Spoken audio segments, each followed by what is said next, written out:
আসসালামু আলাইকুম প্রিয় দর্শক, কেমন আছেন আপনারা সবাই? আশা করছি সকলে অনেক ভালো আছেন। আজকে আরেকটি গুরুত্বপূর্ণ ভিডিও নিয়ে চলে আসলাম আপনাদের সামনে। আজকের ভিডিওর আলোচ্য বিষয় হচ্ছে অ্যান্টিবায়োটিক রেজিস্ট্যান্স নিয়ে। তো অ্যান্টিবায়োটিক রেজিস্ট্যান্স কি? এটি কেন হচ্ছে? এটির পরিণতি কি? এবং আমরা এটাকে কিভাবে প্রতিরোধ করব?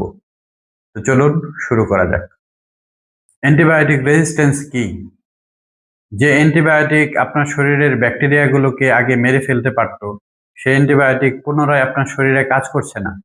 যার ফলে অনেক সময় আমাদের ছোট রোগ হলেও সেটির ইনফেকশন দ্রুত ছড়িয়ে যাচ্ছে এবং রোগীর অবস্থা অনেক গুরুতর হয়ে যাচ্ছে। অনেক সময় রোগী মৃত্যুর কোলে ঢলে পড়ছে।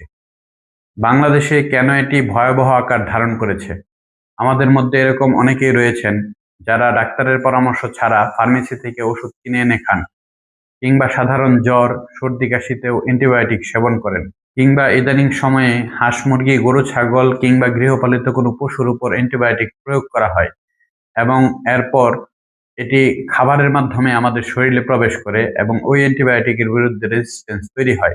আবার আমাদের মধ্যে এরকম অনেকেই রয়েছেন যারা অ্যান্টিবায়োটিক সেবন করেন, কিন্তু মাঝপথে অসুখ ভালো হয়ে যাওয়ার পর ওই অ্যান্টিবায়োটিক ছেড়ে দেন, কোর্স কমপ্লিট করেন না।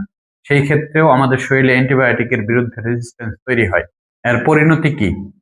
এর পরিণতি হচ্ছে সাধারণ রোগ আরো মারাত্মক হয়ে উঠবে, চিকিৎসা ব্যয় ও সময় বেশি লাগবে, রেজিস্ট্যান্স ব্যাকটেরিয়া ছড়িয়ে মহামারীর ঝুঁকি বাড়বে।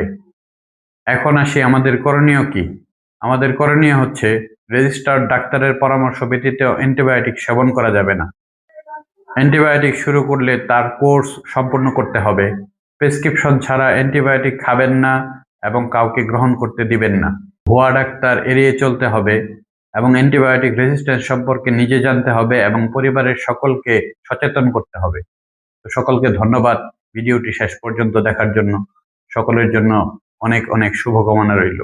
আসসালামু আলাইকুম।